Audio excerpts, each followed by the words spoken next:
नमस्कार महाराष्ट्र, स्वागत आहे तुमचं द एके टॉकच्या या मराठी पॉडकास्ट शोमध्ये. मित्रांनो, आजचा पॉडकास्ट फार एक स्पेशल आहे. आजच्या पॉलिटिकल ह्या पॉडकास्टमध्ये फार एक स्पेशल गेस्ट आहे, जे बरेच वर्ष झालं राजकारणात जास्त सक्रिय पण नाही, पण सामाजिक कार्यामध्ये खूप मोठ्या प्रमाणात ते काम करत आहे. नमस्कार महाराष्ट्र, स्वागत आहे तुमचं द एके टॉकच्या या मराठी पॉडकास्ट शोमध्ये. जर तुम्हाला तुमचा व्यवसाय डिजिटली न्यायचा असेल तर एके टॉक तुमच्यासाठी एक सुवर्ण संधी घेऊन आलेला आहे. तुमच्या व्यवसायाची सुरुवात कशी झाली, तुमचे कष्ट कसे होते, तुमचा व्यवसाय महाराष्ट्रातल्या प्रत्येक ग्राहकापर्यंत न्यायची जबाबदारी आमची असेल तर एके टॉकच्या या सुंदर अशा स्टुडिओमध्ये तुमचा पॉडकास्ट रेकॉर्ड केला जाईल. तर बुक करा तुमचं सीट आजच. घेऊया आकाशात उंच भरारी आकाश बरोबर.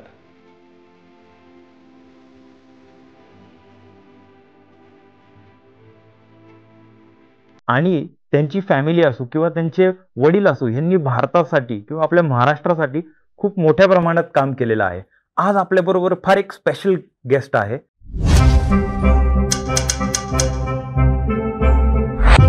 The AK Talks.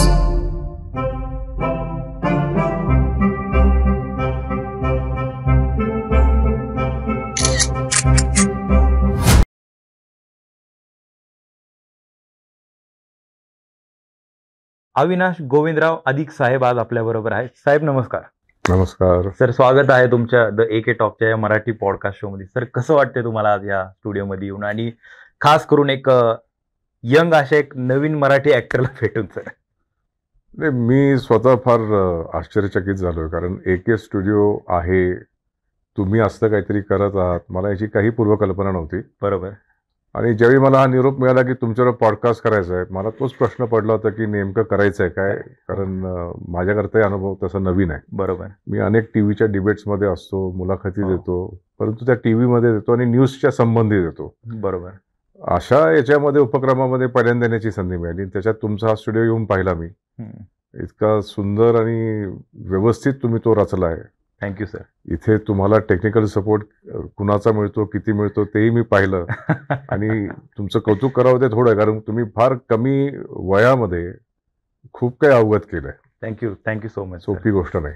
Thank you sir. Sir, प्रयत्न जर चालू आहे, तुमच्यासारखा एवढा मोठा माणूस आज आमच्या छोट्या अशा स्टुडिओमध्ये आलाय, फार मोठी गोष्ट आहे द एके टॉकच्या प्लॅटफॉर्मसाठी. सर, काय सांगताल, कधीही राजकारणाची ओढ म्हणता येईल, किंवा एक म्हणतो ना की बाबा लहानपणापासूनच एक घरात वातावरण असतं राजकीय, हे लहानपणापासूनच होतं का काही नंतर काही आपल्याला असं वाटलं की? नाही, वस्तुस्थिती ही आहे की मी एका राजकीय कुटुंबात जन्म घेतला. बरोबर. माझे वडील 1972 सालीच पहिल्यांदा विधानसभेत निवडून आले. हो. त्याच्या काही वर्षांनंतर माझे काका जे होते, माझ्या वडिलांपेक्षा ते ज्येष्ठ होते खूप, त्यांचंही राजकारणामध्ये पदार्पण झालं. त्याच्या आधी ते वकिली व्यवसायात होते आणि अतिशय नामवंत वकील मुंबईत होते. त्यामुळे स्वाभाविक लहानपणापासून घरात जे चित्र पाहिलं त्यांनी कुणीही प्रभावित होत असतं. बरोबर. आणि त्याच्यातलं घरात काम करणारी व्यक्ती किंवा घरातली व्यक्ती ज्यावेळी समाजात काम करते, त्यांची एक वेगळी ख्याती निर्माण होते, त्यांचं व्यक्तिमत्व एक वेगळ्या पद्धतीनं उभारी घेतं. बरोबर. त्यातनं घरातल्या कुणालाही त्याच्याबद्दल आकर्षण निर्माण होतं. बरोबर. त्यामुळे फार लहानपणी म्हणणार नाही, परंतु ठीक आहे, तरुण असताना या विषयीची जरा ओढ निर्माण झाली. फक्त आजचे राजकारणी आणि माझ्या वडिलांच्या काळातले राजकारणी किंवा माझ्या काकांच्या काळातले राजकारणी थोडे वेगळे होते. राजकारणामध्ये तुम्ही कुटुंबात जन्म घेतला आहे म्हणून तो तुमचा जन्मसिद्ध अधिकार आहे. राजकारणामध्ये पदार्पण करून तिथे तुम्ही पदावरती जाण्याचा, असा विचार माझ्या कुटुंबातल्या लोकांनी कधी केला नव्हता. बरोबर. त्यांचं म्हणणं होतं की तुमच्यात इच्छा असेल, तुमच्यात जर ते गुण असतील तर लोकांमध्ये जा, समाजात जा, काम करा. बरोबर. कार्यकर्त्यांची फळी बांधा. बरोबर. आणि मग जनतेतून जर तुमची मागणी झाली आणि जनतेतून तुम्हाला जर साथ मिळाली तर आपोआप तुम्हाला त्याच्यामध्ये पुढे जायला संधी मिळेल. तर मी प्रेक्षकांना एक आवर्जून सांगेल की तुमची हिंदी आणि इंग्लिश भाषेवरची जी पकड आहे, मला नाही असं वाटत की मी जेवढे पण राजकारणी पाहतो, जशी तुमची जी पकड आहे इंग्लिश आणि हिंदी भाषेवरती, तशी बाकी मी आजपर्यंत अशी कोणाचीच पाहिली नाही. तसेच तुमचे जे वडील आहेत त्यांनी पण युनायटेड नेशन येथे स्पीच दिलं होतं न्यूयॉर्कमध्ये, त्याबद्दल काय सांगू शकाल सर? अधिक साहेब ज्यावेळी खासदार होते त्यांना UN मध्ये भारताच्या वतीनं प्रतिनिधित्व करण्याची संधी हे न्यूयॉर्कमध्ये झालं होतं. न्यूयॉर्कमध्येच, इव्हन न्यूयॉर्कमध्येच आहे. करेक्ट. त्यामुळे ते संसदेत होते आणि मनमोहन सिंग साहेब देशाचे पंतप्रधान होते. करेक्ट. जे त्यावेळेचं संसदीय शिष्टमंडळ गेलं त्याच्यामध्ये त्यांना जाण्याची संधी मनमोहन सिंग साहेबांनी दिली. शरद पवार साहेबांनी त्यांना राज्यसभेमध्ये संधी दिली होती आणि मग त्याचा एक भाग म्हणून ते युएनला गेले होते. बरोबर. आणि जनरल असेंब्लीला त्यांनी तिथे ॲड्रेस केलं होतं. तिथे त्यांचं भाषण झालं होतं आणि आपण सांगतात ते बरोबर आहे की फार कमी लोकांना ती संधी मिळते. हो. आणि त्या मिळालेल्या संधीचा योग्य वापर विनियोग करणं बरोबर ते त्या व्यक्तीवरती अवलंबून असतं. बरोबर. पण त्यांनी जे भाषण केलं त्याची आजही चर्चा होते कारण त्यांनी खूप हो प्रभावीपणे ते केलं होतं. बरोबर. राहिला प्रश्न माझा हिंदी, इंग्रजी आणि मराठीवरती बऱ्यापैकी पकड असं तुम्ही म्हणता. तो तुमचा चांगुलपणा आहे, मोठेपणा आहे. मी साधारण इंग्रजी काय, हिंदी काय, मराठी काय बोलून आपलं रेटून नेतो. सर, पण मी एवढं पाहतो ना, आता प्रत्येक पक्षाचे कोण ना कोणतरी प्रवक्ते असतात, बरोबर. तर प्रत्येक प्रवक्ता काहीतरी एक आक्रमक स्टेटमेंट देत असतो किंवा त्यांना एक संधी असती चॅनल मीडिया समोर बोलायची, ते बोलून जातात. पण मी ज्यावेळेस तुमच्यावरती स्टडी करत होतो, तुमचा अभ्यास करत होतो, त्यावेळेस मी एक पाहिलं, खूप असे प्रोडक्टिव्ह रिप्लाय असतात तुमचे आणि फार सेन्सिबल अशा एक म्हणतो ना आपण एक रिप्लाय असतो, तसं तुमचा एक मी रिप्लाय पाहत होतो की सोशल मीडियाच्या प्रत्येक प्लॅटफॉर्मवरती होता. फार ही छान गोष्ट आहे. सर, पदापासून का दूर राहिला आहात तुम्ही? म्हणजे आपण एक म्हणतो ना की जसं तुम्ही सांगितलं की तुमचे वडील खासदारकी पदापर्यंत पोहोचले होते. सर, का तुम्ही पदापासून आजपर्यंत दूर राहिला? नाही, वडील फक्त खासदारकीपर्यंत पोहोचले होते हे बरोबर नाही आकाशजी. ते फार उशिरा खासदार झाले. ओके. तत्पूर्वी ते 78च मंत्री झालेले हो, हो, होते, हो. महाराष्ट्राचे बरोबर. कॅबिनेट मंत्री होते. त्यांना राज्याच्या काँग्रेस पक्षाची नेतृत्व करण्याची संधी मिळाली. ते प्रदेश बरोबर. अध्यक्ष होते. ते देशभरातील इंटक नावाच्या संघटनेचे उपाध्यक्ष होते बरोबर. आणि त्यांच्या जीवनकाळात अनेक पदं त्यांनी भूषवली. बरोबर. मला ती संधी मिळाली नाही, त्याची कारणं वेगळी आहेत. मी एक तर आपल्याला सांगितलं की घरात जन्म झालाय म्हणून तुम्हाला ती गादी मिळेल अशा विचारसरणीचे ते नव्हते. तसं असतं तर फार पूर्वीच मला संधी मिळाली असती. बरोबर. आणि मला संघटनात्मक पदं मिळत गेली. ओके. मी सुरुवातीला युवक काँग्रेसचा जिल्हाध्यक्ष होतो. त्याच्यानंतर मला मुंबईमध्ये राष्ट्रवादी काँग्रेसचा सरचिटणीस म्हणून काम करता आलं, उपाध्यक्ष म्हणून काम करता आलं. प्रांतिकला मी सरचिटणीस म्हणून काम केलं. आता मी राष्ट्रीय कार्यकारिणीमध्ये सचिव आहे, प्रवक्ता आहे. बरोबर. तर पक्षांतर्गत जेवढी पदं असतात ती मला नक्कीच काम करण्याची संधी देऊन गेले. बरोबर. परंतु पदं जी तुम्ही म्हणताय ती कदाचित निवडणुकीतली पदं म्हणावं, म्हणजे आमदारकी, खासदार, विधानसभा, लोकसभा. बरोबर. ज्या मतदारसंघातून मी येतो तो श्रीरामपूर मतदारसंघ 2009 साली हा शेड्यूल कास्ट करता आरक्षित झाला. ओके. तर तिथून निवडणूक लढण्याची मला संधी उपलब्ध राहिली नाही. आणि मी जर का तुमच्यासारख्या फील्डमध्ये असतो, मी जर एखादा अभिनेता असतो, एखादा क्रिकेटर असतो, बरोबर, तर कदाचित कुठल्याही मतदारसंघात लढण्याची संधी मिळाली असती. पण तशी परिस्थिती नाही. आणि ज्या जिल्ह्यातनं मी येतो, आताचा अहिल्यानगर आणि पूर्वीचा अहमदनगर, या जिल्ह्यामध्ये तुम्ही सहसा दुसऱ्याच्या तालुक्यात जाऊन तुमचं बस्तान बांधू शकता अशी परिस्थिती कुठेही नाही. पण आत्ताच्या 2024च्या लोकसभा निवडणुकीत आपण काहीतरी वेगळंच चित्र पाहिलं नगरच्या मतदारसंघामध्ये. काय सांगताल सर? लंके साहेब आणि सुजय विखे साहेब यांच्यामध्ये फार एक काटेकी टक्कर म्हणतो ना आपण, तशी एक लढत झाली. निश्चित लढत मोठी झाली आणि इतकी जवळची ती लढत होईल किंवा इतक्या कमी फरकाने विजय इकडे किंवा तिकडे जाईल असा अंदाज मला आला नव्हता. परंतु निवडणूक झाल्यानंतर आम्हीही थोडंसं आत्मचिंतन आताही करत आहोत. एक निश्चित कबूल व्हावं लागेल की ज्या पद्धतीनं 2014ला किंवा 2019 मध्ये नरेंद्र मोदी साहेबांच्या बद्दल जनतेमध्ये फार उत्साहाचं वातावरण होतं. ओके. ते फारसं काही दिसलं नाही महाराष्ट्रात. आपण महाराष्ट्रापुरतं बोलतोय. बरोबर. आम्ही सगळ्यांनी फार विचार करून हा निर्णय घेतला होता की मोदी साहेबांच्या नेतृत्वाखाली आपण काम करायचं, त्यांच्या बरोबरीनं काम करायचं आणि आपण युपीए ऐवजी एनडीएचं घटक व्हायचं. बरोबर. परंतु 2019 नंतर, 19 पण नाही म्हणणार खरं, 23 आणि 24चंच आपण बोलूया. 6 महिन्यापूर्वी जर कोणी म्हटलं असतं जानेवारीमध्ये की मोदी साहेबांची हवा नाहीये किंवा मोदी साहेबांना निवडणूक थोडीशी संघर्षात जाणार आहे, बरोबर, किंवा भाजपा फक्त 240 जागांवरती निवडून येणार आहे, तर कोणी विश्वास ठेवला नसता. कारण तशी परिस्थितीच नव्हती. बरोबर. ही निवडणूक सुरू झाली, प्रचार सुरू झाला आणि कुणास ठाऊक कसं ते वारं बदललं आणि त्याचा एक परिणाम नगर दक्षिणेच्या निवडणुकीत तुम्हाला दिसला की तिथे देखील विद्यमान खासदार सुजय विखे यांना पराभवाला सामोरे जावं लागेल असं आम्हाला कुणालाही वाटलं नव्हतं. बरोबर. आणि निलेश लंके हे चांगले आमदार होतेच, लोकप्रिय होते, त्यांना या संधीचा फायदा मिळाला. बरोबर. एक म्हणतो ना की एक सायलेंट वेव्ह असते, किंवा फार प्रखर अशी वेव्ह नव्हती कुणाच्या बाजूने, प्रो वेव्ह नव्हती. सगळे म्हणतात की मोदी साहेबांच्या बाजूने प्रो वेव्ह नव्हती, पण अँटी वेव्ह पण नव्हती म्हणतात. बरोबर. पण तसं मतदान झाल्यानंतर दिसत नाही, कारण ती भाजपाचीच सदस्य संख्या जी घडलेली आहे ती म्हणजे अगदी 10च्या खाली 9 वरती आले ते. बरोबर. हे कुणालाही अपेक्षित नव्हतं. बरोबर. सर, मी पाहिलं की लंके साहेबांनी दादांना पण विचारलं होतं की तिकीट मिळेल का, त्यासाठी पण त्यांनी प्रयत्न केले होते, पण दादांनी कुठेतरी त्यांना हे पण सांगितलं होतं की सर्वेमध्ये असं दिसत आहे की सुजय दादांकडे जास्त सर्वे जातो आहे, तर त्याबद्दल तुम्ही काय सांगताल? नाही, आता निवडणुकीच्या पूर्वी घेतलेले सगळे सर्वे निवडणुकीच्या निकालानंतर खोटे ठरले. बरोबर. याच्याबद्दल काही दुमत असायचं कारण नाही. बरोबर. निलेश लंके ज्यावेळी अजितदादांकडे आले होते, योगायोगाने त्या दिवशी मीही दादांच्या घरी होतो, आणि निलेशनी ज्यावेळी ही इच्छा व्यक्त केली की मला लोकसभा लढण्याची इच्छा आहे दादा, आपण मला मार्गदर्शन करावं, तर दादांनी त्यांना हेच सांगितलं होतं की महायुतीमध्ये ज्या विद्यमान खासदारकीच्या जागा ज्या पक्षाकडे आहेत, भाजपकडे आहेत किंवा शिवसेनेकडे आहेत किंवा राष्ट्रवादीकडे आहेत, त्यांच्यामध्ये अदलाबदल होण्याची शक्यता फार कमी आहे. आणि मुळात नगर दक्षिणला भाजपाचे विद्यमान खासदार सुजय विखे होते. बरोबर. तेव्हा निलेश लंकेंना दादांनी समजावून सांगितलं की ती जागा आपल्याला मागून मिळणार नाही. बरोबर. आणि दुसरं तुम्ही सांगता त्याच्यातही तथ्य आहे की जे काही निवडणुकीच्या पूर्वी सर्वे झाले होते, मग ते भाजपाने केले असतील, आमच्या पक्षाने केले असतील किंवा एकनाथ शिंदे साहेबांच्या गटाने केले असतील, तर त्याच्यात कुठेही नगर दक्षिणेची जागा उमेदवार बदलला तर येऊ शकते असं दिसत नव्हतं. बरोबर. उलट पक्षी नगर दक्षिणेची जागा ही भाजपा आणि सुजय विखे यांच्याकरता सोयीस्कर आहे, सोयीची आहे. बरोबर. असे सगळे रिपोर्ट येत होते. बरोबर.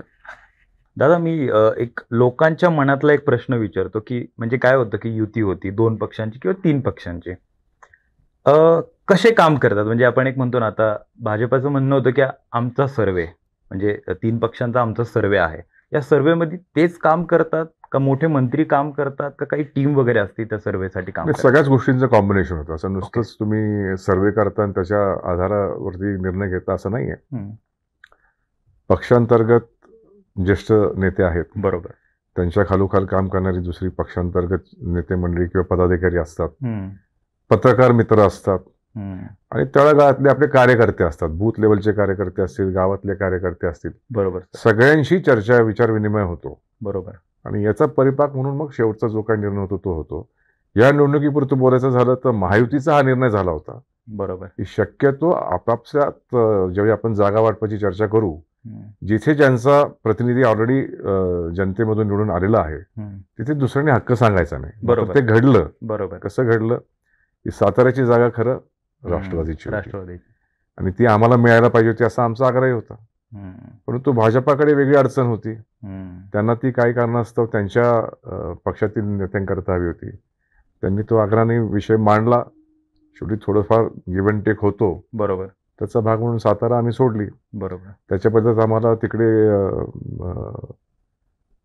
उस्मानाबाद, धाराशिवची जागा मिळाली, आणि उमेदवाराच्या निवडीमध्ये पण फार विलंब झाला. ह्या सगळ्याच बरोबर प्रक्रियेचा भाग म्हणजे ते निर्णय जे असतात ते जर वेळेत झाले असते तर निश्चित त्या उमेदवारांना अधिक जोमानं काम करता आलं असतं, त्यांना काम करायला अधिक वेळ मिळाला असता. बरोबर. आणि परिणामही कदाचित वेगळे लागले असते. बरोबर. पण ते झालं नाही. आणि ही महायुती फक्त 3 पक्षांची नव्हती.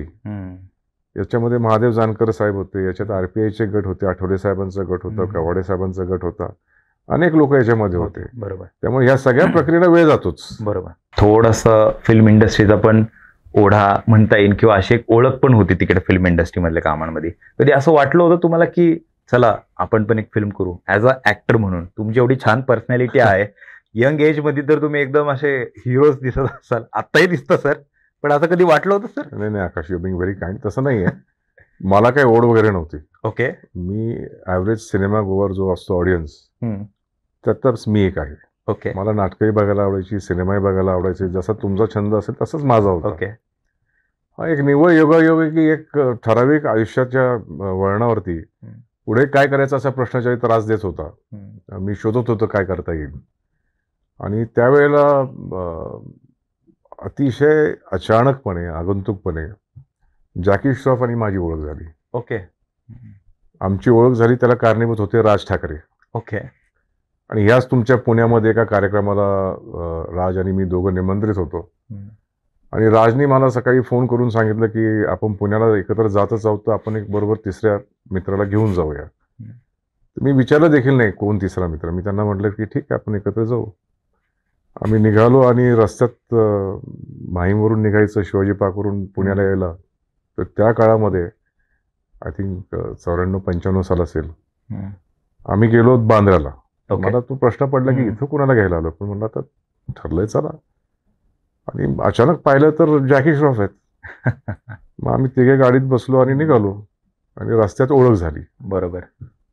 हे काही प्लॅन नव्हतं किंवा हे काही मनात पण नव्हतं. आणि मग हळूहळू आमच्या दोघांची मैत्री झाली, जॅकीची आणि माझी. आणि त्यातनं आम्ही सुरुवातीला जी चर्चा करत होतो एकमेकांमध्ये, ती सेटिंग अप अ टेलिव्हिजन स्टुडिओ अशी होती त्या काळामध्ये. ओके. फार काही टीव्ही मध्ये काम झालेलं नव्हतं. हे कोणतं वर्ष होतं? आणि 95 असेल. 95-96 असेल.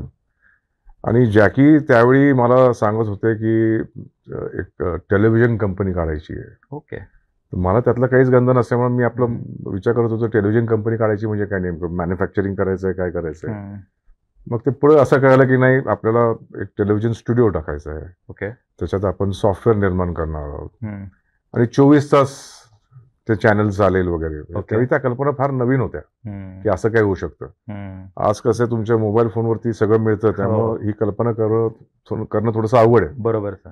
आणि मग एक आपण डिजिटल स्टुडिओ टाकावा, एक एडिटिंग स्विट्सचं स्टुडिओ टाकावा, एक रेकॉर्डिंग शूटिंग फ्लोर टाकावी. VFX त्यावेळी नवीन होतं, सिलिकॉन ग्राफिक्स नवीन होतं. ह्या सगळ्या गोष्टी आता सहज सांगतोय मी, त्या काळात ह्या फार नवीन होत्या माझ्याकरता. आणि मग मी त्यामुळे सिंगापूरला गेलो, मी थायलंडला गेलो, मी दुबईला गेलो. त्यावेळेला जे एक्झिबिशन झाले लेटेस्ट टेक्नॉलॉजी, सिलिकॉन ग्राफिक्स किंवा I am forgetting the sound, एक साऊंड सिस्टम होती. ओके. जी त्यावेळी भारतात नव्हती. ओके. या सगळ्या गोष्टींचा अभ्यास केल्याने आमचा असा निर्णय झाला की एकत्रित स्टुडिओ टाकायचा. आणि एक एस टीव्ही नावाची कंपनी होती, ज्याच्यात जॅकी ऑलरेडी पार्टनर होते. ठरलं असं होतं की त्या एस टीव्ही करता आपण सॉफ्टवेअर करून द्यायचं किंवा त्यांच्याकरता आपण टेक्निकल सपोर्ट म्हणून स्टुडिओ करून द्यायचा. आणि मग डबिंग स्वीट्स असतील, एडिटिंग स्वीट्स असतील, साऊंड मिक्सिंग करणारे स्वीट्स असतील, ते सगळे प्रोव्हाइड करायचे. आणि ते टायअप असेल त्या स्टुडिओ बरोबर, तर कामाला काही अडचण येणार नाही. तर टेक्निकली काही माहित नव्हतं, माहिती घ्यायचा प्रयत्न करत होतो, पण त्याच्यामध्ये आवड निर्माण झाली की आहे काहीतरी वेगळं. बरोबर. फ्रँकली त्यावेळी असं वाटायचं की television is a final frontier, एक ब्लॅक होल. कितीही केलं तरी ते संपणार नाही. आता कळतं की टेलिव्हिजन हे मागं पडलं, आता मोबाईल फोन आलाय आणि इतर तुमचा आता हे पॉडकास्ट सुरू झालं. बरोबर. ते नंतर एस टीव्ही हा सोनी टीव्ही झाला. ओके.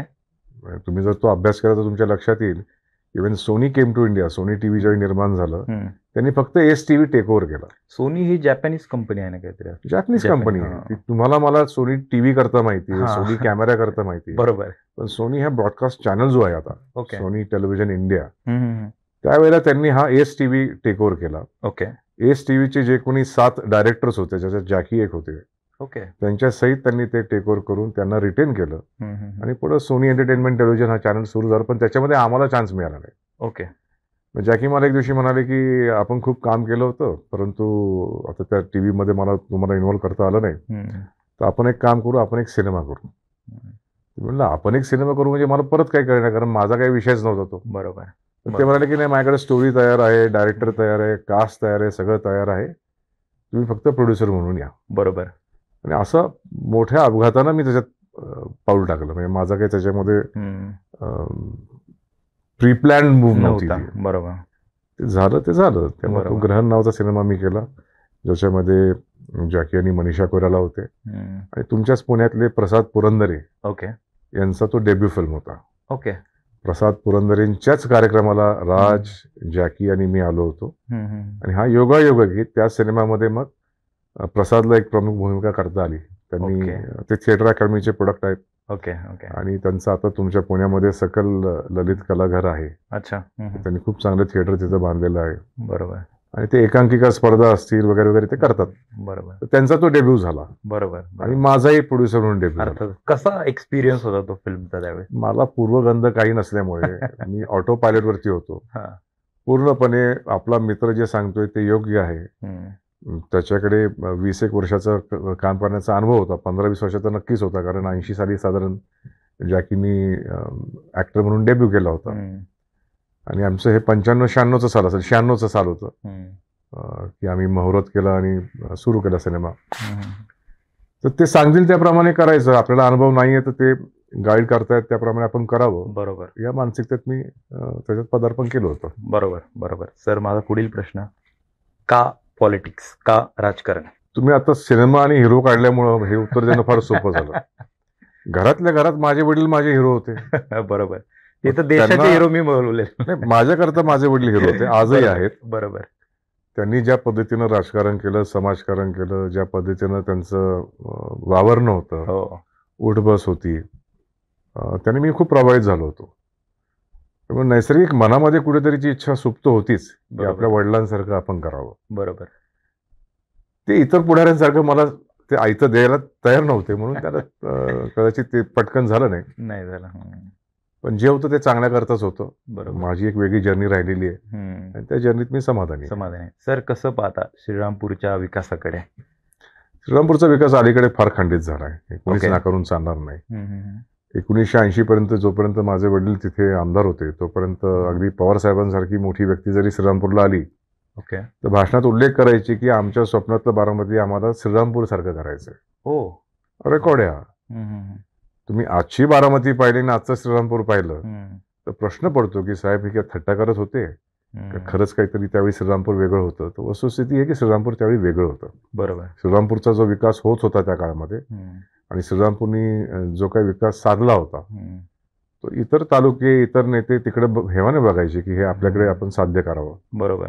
पण नंतर त्याला उतरती कळा लागली. मला काही कोणाला दोष द्यायचा नाही. बरोबर. परंतु श्रीरामपूर जे एक आयडियल विकसित तालुका होता तो आता फार मागे पडलाय. आता श्रीरामपूरमध्ये खूप मोठा बदल करण्याची आवश्यकता आहे आणि ज्यांना ज्यांना संधी मिळेल खरं तर त्यांनी ते पुढाकार घेऊन केलं पाहिजे. आमच्यासारखे कार्यकर्ते किंवा श्रीरामपूरती प्रेम करणारे जे लोक आहेत, माझं जन्मगाव असल्यामुळे माझं नैसर्गिक प्रेम असणारच आहे. पॉलिटिकल लोक जे असतात, राजकारणी म्हणतात मराठी भाषेत, हे जास्त असे खुश नसतात, जास्त आनंदी नसतात असं म्हटलं जातं. हे खरं आहे सर? नाही, आता ह्या वाक्याला काही आधारच नाहीये. बरोबर. मनुष्य कुणी असेल आणि कुठल्याही क्षेत्रात असेल, आनंद काय दुःख काय जीवनात हे प्रसंग येतातच. बरोबर. कुणीही कुठल्याही कामात जरी असला तरी दिवसातनं तो कधीतरी स्माइल करतोच, म्हणजे तो खुश असतो. बरोबर. कधीतरी चिंता करतो. बरोबर. टेन्शन नाही आजच्या जगात, अशी व्यक्ती बहुधा नसावी. बरोबर. बरोबर. सर, मी थोडंसं बारामतीच्या राजकारणावरती येतो. या ना. सर, राष्ट्रवादी पक्षामध्ये जी फुटाफूट झाली, कसं पाहता तुम्ही त्याच्याकडे? आणि आतील गोष्टी म्हणतो ना आपण की पवार साहेब जे आहेत आणि दादा आहेत यांच्यामध्ये एक थोडी नाराजगी होती. ही अनेक वर्ष चालत आली आहे की आत्ता काही झालं? नाही, याच्यावरती आकाशजी असं आहे की अनेक लोकांनी, खुद्द साहेबांनी, खुद्द दादांनी याच्यावरती भाष्य केलेलं आहे. तर काहीतरी वेगळं मी तुम्हाला सांगेन आणि त्यातनं काहीतरी वेगळं तुम्हाला लक्षात येईल असं काही नाहीये. वस्तुस्थिती हीच आहे की वैचारिक मतभेद झाले आणि ते वैचारिक मतभेद काय होते ते एवढेच होते की देशामध्ये नरेंद्र मोदी साहेबांची लाट आहे. नरेंद्र मोदी साहेबांनी एवढा लोकप्रिय दुसरा नेता नाही. इथे जर आपल्याला राजकारण करायचं असेल, समाजकारण करायचं असेल आणि त्यातनं विकास साधायचा असेल तर विरोधी बाकावरती बसून ते साध्य होणार नाही. विरोधी बाकावरती बसून आपण फार फार तर घोषणा देऊ शकतो, टीका टिप्पणी करू शकतो, पण त्यातनं साध्य काही करू शकत नाही, विकास काम करू शकत नाही. आणि मग विरोधात बसायची जर परिस्थिती निर्माण झाली लोकशाहीमध्ये तर एका क्षणात 5 वर्ष आयुष्य तुमचं निघून जातं. बरोबर. मग त्या 5 वर्षामध्ये जे साध्य करण्यासारखं असतं ते तुम्ही करू शकत नाही. बरोबर. म्हणून अनेक पक्षातल्या नेत्यांची ही इच्छा होती की ही हातमिळवणी भारतीय जनता पक्षाशी झाली पाहिजे. नरेंद्र मोदी साहेबांच्या नेतृत्वाखाली सगळ्यांनी सहभागी झालं पाहिजे आणि आपल्या मनात जो विकास आहे तो साधला पाहिजे. बरोबर. त्याला साहेबही सगळ्यांची इच्छा आहे म्हणून चर्चा करून थोडंसं दिशा द्यायचे. आता पुढे काय झालं ते सगळ्यांच्या समोर आहे. बरोबर. त्यामुळे आता मतभेद आहेत का तर तेवढ्याच बाबतीत आहेत. मग ते घरगुती आहेत का तर त्याच्यावरती मी भाष्य करणं योग्य नाही. बरोबर. ते घरगुती असतील तर ते घरातल्यांनीच सांगावं. एक कार्यकर्ता म्हणून, एक हितचिंतक म्हणून, ज्यानं सगळ्या कुटुंबियांना जवळून पाहिलंय, मला असं वाटतं की मतभेद नसावेत. पण राजकारणातले मतभेद जे आहेत ते राहणारच आहेत. बरोबर. ते बदलणार असतील तर ते भविष्यात बदलतील. आता तर काही तशी परिस्थिती दिसत नाही. बरोबर. शिवसेनेत ही फुटाफूट झाली, याच्याकडे तुम्ही कसं पाहता? शिवसेनेची कारणं वेगळी होती. ओके. ती काय कारणं आहेत ती त्यांच्या लोकांनी जनतेपुढे मांडली आहेत. त्यांचं म्हणणंच असं होतं की आम्हाला आमचे नेते उपलब्धच होत नव्हते. आमच्या बाबतीत ते नव्हतं. बरोबर. आम्हाला साहेब उपलब्ध नव्हते का तर आम्हाला साहेब उपलब्ध होते. साहेब तर लोकशाहीचे सगळ्यात मोठे पुरस्कर्ते आहेत. बरोबर. आणि म्हणून आमच्यासारख्यांनी हा विचार केला की मग त्या लोकशाहीचा जर आपण आधार पकडला म्हणजे बहुसंख्येनं लोकांची इच्छा होती पक्षातील हा मार्ग निवडण्याची. बरोबर. तर साहेबांनी आपल्याला आशीर्वाद द्यायला पाहिजे होते. बरोबर. अशी ती सगळ्यांची इच्छा होती. बरोबर. परंतु परत जे काय झालं ते सगळ्यांच्या समोर आहे. बरोबर. सध्या सोशल मीडिया असो किंवा मीडिया क्षेत्रात फार एक चर्चा चालू आहे एका नावाची.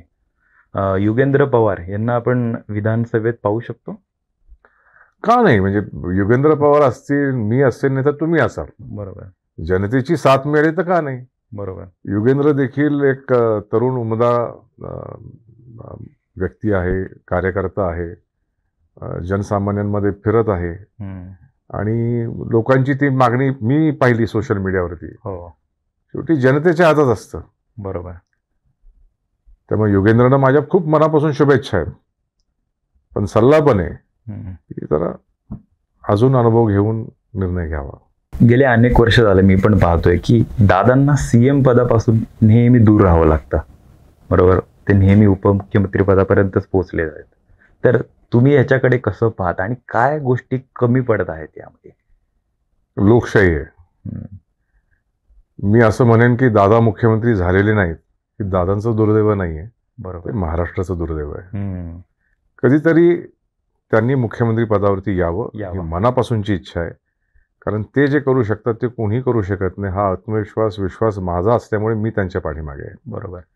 आता दादांना अनेकदा उपमुख्यमंत्री व्हायची संधी मिळाली, आम्हाला तर आमदारकी नाही मिळाली. शेवटी लोकशाही आहे, राजकारण आहे. आम्ही राष्ट्रवादी, आम्ही आशावादी आणि आम्ही वास्तववादी आहोत. वास्तवाचं आम्ही भान ठेवतो. भविष्य काळामध्ये जनतेने साथ दिली, आमची संख्या वाढली तर निश्चित दादा मुख्यमंत्री होते. सर, जसं आता तुम्ही म्हटला की आमदारकी मिळाली नाही, असं कधी मनात अशी खंत किंवा असं कधी नाराजगी आली होती की? नाही, नाराजगी नाही म्हणता येणार, खंतही नाही म्हणता येणार. संधी असते, ती कधीतरी येत असते. बरोबर. कधीतरी येईल आणि नाहीच आली तर त्याने काय आयुष्य संपत नाही. तुम्ही इतर गोष्टी करू शकता. संघटनात्मक मी काम करतच आहे. मला माझा मान सन्मान व्यवस्थित मिळतो. त्यामुळे तिथे सभागृहात गेलो तरच आपल्या आयुष्याचं सार्थक झालं असं समजणाऱ्यांपैकी मी नाही. तर मी प्रार्थना करेल की 2024ला तुम्हाला ही संधी मिळावी. आणि सर, माझा पुढील प्रश्न, सर, एक रॅपिड फायर राऊंड आपण आता घेऊया. तुम्हाला जस्ट एक 5 सेकंड मध्ये. मला हॅम्पर देणार की नाही तुम्ही? नक्की नक्की सर, आणलंय हॅम्पर. सो रॅपिड फायर मध्ये तुम्हाला जस्ट 5 सेकंड मध्ये जी रिप्लाय द्यायचा. Okay. Tea or coffee? Coffee. Okay. Mutton का chicken? Chicken. Favourite politician? Ajit Dada. Okay. Few words for your dad? Hero. Oh, my ultimate hero. Okay. Few words for your mom? Sweet heart. Okay. Nobody can love me more than her. ती आई असते. बरोबर. Few words for your wife? Wonderful soulmate.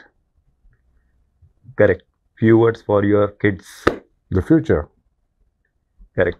Last question, दादा की साहेब? दादांनी सांगितलं, साहेब नाही तर दादा. नाईस. तुम्ही द एके टॉकच्या या मराठी पॉडकास्ट शो मध्ये आला आणि जसं तुम्ही एवढा एक छान प्रकारे खूप एक कसा एक पॉझिटिव्ह असा एक इंटरव्ह्यू आज तुम्ही द एके टॉकच्या प्लॅटफॉर्मवरती दिला. काय सांगताल तुम्ही आकाशसाठी? काय एक ॲडवाईस? आकाश, तुमच्या नावातच सगळं काही आहे. तुमच्या नावाप्रमाणे तुम्हाला तेवढं उंच शिखर गाठण्याची संधी आहे. तुम्ही फर्मली जमिनीवरती स्वतःला बघत आहात, मी बघतोय. तुमची वाढ निश्चित आहे आणि ह्या आकाशाच्या क्षितिजा पलीकडे तुम्ही जावं ही मनापासून तुम्हाला सदिच्छा. धन्यवाद सर. तुमचा आशीर्वाद असेल तर नेहमीच मी हे करेल. गेले काही वर्ष, गेले काही महिने झालं धरण क्षेत्रात खूप कमी प्रमाणात पाऊस होतोय आणि पाण्याचा खूप मोठा प्रश्न महाराष्ट्र असो किंवा देश पातळीवरती जाणवत आहे लोकांना. तर तुम्ही याच्याकडे कसं पाहत असता? नाही, हा अतिशय गांभीर्याने घेण्यासारखा विषय आहे. नंबर एक तर ज्यावेळी मोदी साहेबांचं हे तिसरं सरकार आलं, मी फार बारकाईनं पाहत होतो की जलशक्ती मंत्रालय कोणाला देतात. ओके. त्यांनी CR पाटील साहेबांना दिलं. त्याचा मला आनंदही आहे, कारण CR पाटील साहेब निश्चित त्या खात्याचा चांगला विनियोग करतील. आणि पाण्याची गरज जी आहे ती आपल्याकडे फार आता अडचणीची व्हायला लागली आहे. जगातली 18% लोकसंख्या भारतात आहे. ओके. आणि जगात जेवढं स्वच्छ पाण्याचा साठा उपलब्ध आहे भूतलावरती, त्याचा केवळ 3% साठा भारतात आहे. ओके. म्हणजे जगातल्या 3% साठ्यावरती जगातल्या 18% लोकांनी जगायचं कसं, हा फार महत्वाचा प्रश्न आहे. आणि म्हणून फार गांभीर्याने सगळ्यांनीच घेण्याची गरज आहे. बरोबर. फक्त राजकीय पुढारी म्हणून नाही, तुम्ही पॉडकास्ट करतात, तुम्ही अभिनेते आहात म्हणून नाही, तर सगळ्यांनी याला वेगळ्या स्वरूपानं पाहिलं पाहिजे. आता मी ऐकतो की फार मोठ्या प्रमाणात वृक्ष लागवड वगैरे घेणार आहेत, परंतु जर आता आपण गांभीर्याने घेतलं नाही तर फार मोठ्या संकटाला आपल्याला सामोरे जावं लागेल. दुसरीकडे आपण ज्यावेळी विकास साधतो आणि आपण आपले रिझर्व्हर्स रिपेअर करण्याचा विचार करतो किंवा त्याच्यावरती नवीन बॅरेजेस करण्याचा विचार करतो, ते ज्या डेव्हलप कंट्रीज आहेत, विकसित देश आहेत, ते फार आपल्याला याच्यामध्ये मार्गदर्शन करत असतात की तुम्ही असं करू नये. बरोबर. कारण जगाचं संतुलन बिघडतंय, जगाचं क्लायमेट बदलतंय, ग्लोबल वॉर्मिंगला तुम्ही जबाबदार आहात. बरोबर. ते सगळे दोष आरोप आपल्या दारावरती आणून ठेवतात. आता तुम्हाला कल्पना आहे की अमेरिकेसारख्या देशामध्ये जे नैसर्गिक त्यांचं जेवण खावण आहे, फार मोठ्या प्रमाणात त्यांच्या पण कोळंबी खाल्ली जाते. पण जगभरातून ते जेवढी कोळंबी विकत घेतात तिचं मूल्यमापन जर केलं तर साधारण $6 बिलियन कोळंबीचं त्यांच्याकडे इम्पोर्ट होते. ओके. त्या 6 बिलियन कोळंबीपैकी 3 बिलियन डॉलर्सची कोळंबी एकट्या भारतातून जाते. ओके. आता याच्यात तुम्हाला इंटरेस्टिंग पॉईंट सांगतो. तुम्ही रिझर्व्हर्सचा उल्लेख केलात, धरणाचा उल्लेख केलात. अमेरिकेमध्ये जे प्रॉन्स तयार होतात किंवा जे ओरिजिनली अमेरिकन वॉटर्समध्ये मिळतात, त्याचं सीड त्यांनी एक्सपोर्ट केलं, भारतासारख्या विकसनशील देशांमध्ये ते पाठवलं. आणि आपल्याकडे फार मोठ्या प्रमाणामध्ये त्याची शेती आता सुरू झालेली आहे. ओके. आपल्या धरणांमध्ये. का? ती व्हरायटी अमेरिकन आहे. का? तिला पोषक असं वातावरण आपल्या धरणांमध्ये आज निर्माण झालंय. बरोबर. ते ब्रॅकिश वॉटरचं एक प्रकार आहे ती कोळंबी. परंतु अनेक वर्षांपासून आपली जी धरणं आहेत त्याचं आपण म्हणावं तसं साफसफाई करू शकलेलो नाही. धरणाची एकूण जी काही क्षमता आहे पाणी साठ्याची, तेवढं पाणी साचतं का आपलं? ते साचत नाही, कारण तो गाळाच आपण काढू शकत नाही. तुमचा उन्हाळा संपून जर आपण तळ गाठण्याची वाट पाहिली तर त्याचे फार दुष्परिणाम होतील, म्हणून आपण ते करू शकत नाही. बरोबर. त्याचा जेवढं आपण साफसफाई करण्याचा प्रयत्न करतो त्याच्यात आपण कमी पडतो. पण त्याचा दुसरा परिणाम हा झाला की त्याच्यामुळे ब्रॅकिशनेस वाढला, पाण्याची सॅलिडिटी वाढली, आणि त्याच्यामध्ये तो प्रॉन त्यांचा अमेरिकेची जी कोळंबी आहे ती चांगल्या प्रकारे तयार होते. बरोबर. मग त्या बाबतीत अमेरिका काय करते की त्यांचं जे नैसर्गिक आहे, त्यांच्या पाण्याचे साठे असतील, त्यांचे रिझर्व्हर्स असतील, तिथे ते ह्या गोष्टींना उत्तेजन देत नाही. बरोबर. ते थोडक्यात त्यांचं एन्व्हायरमेंट, त्यांचं क्लायमेट, त्यांचं सगळं हवामान नीट राहावं म्हणून हे आउटसोर्स करतं. बरोबर. आपल्याला डॉलर्स ऑफर करतात ते आपल्या शेतकऱ्यांना, आपल्या शेती करणाऱ्यांना, आणि यातनं तो तयार होतो माल, तेच इम्पोर्ट करतात. बरोबर. आणि मग परत आपल्याला उपदेश देतात की तुम्ही हे जे करत आहात त्याच्यामुळे पर्यावरणावरती फार मोठा परिणाम होतोय. बरोबर. It is harming the environment, you should control your emissions. खाणार हे, डॉलर्स देणार हे, यांचं पाणी, यांची हवा, यांची जमीन चांगली ठेवणार हे, करायला लावणार तुम्हाला. बरोबर. आणि परत जगाचे जज म्हणून बसणार आणि तुम्हाला मार्गदर्शन करणार की तुम्ही कसे चुकताय आणि जगाला कसं तुम्ही जगाची वाट लावताय. बरोबर. याच्यावरती पण आपण विचार केला पाहिजे, चिंतन केलं पाहिजे. महाराष्ट्रातलं राजकारण असो किंवा दिल्लीतलं राजकारण असो किंवा राष्ट्रीय पातळीवरती जे NCP पक्षाचं राजकारण चालू आहे, आता पक्ष वेगळा झाल्यापासून तुम्ही कसं पाहता? आता एक उदाहरण, धीरज शर्मा जे आहेत राष्ट्रीय पातळीवरती काम करतात पक्षाचं, हे पण पुन्हा एकदा दादांबरोबर आलेले आहेत. तर पक्षाची राष्ट्रीय पातळीची जी ग्रोथ आहे ती कशी पाहताय तुम्ही? भविष्य काळ निश्चित चांगला आहे. धीरज शर्मा आता पुन्हा एकदा त्यांनी राष्ट्रवादीची युवकांची धुरा सांभाळली आहे. त्यांना हा प्रदीर्घ जुना अनुभव आहे. बरोबर. मी खरं त्यांचा हेवा वाटतो मला. कारण त्यांना अनेक वर्ष पवार साहेबांबरोबर काम करण्याची संधी मिळाली. हो. त्यातनं जे तुम्ही बरोबर राहता साहेबांच्या किंवा राहत होता, त्यातनं जे शिकायला मिळतं ते दुसरीकडे मिळू शकत नाही, आणि तो अनुभव त्यांच्या मागे आहे. बरोबर. आणि निश्चित पुढे त्यांच्या नेतृत्वाखाली दिल्लीमध्ये जे काही आमचे सहकारी आहेत त्यांच्या नेतृत्वाखाली हा पक्ष वाढत राहील. बरोबर. आणि काळच ठरवेल खरं बरोबर. की आपण कुठे जाऊ.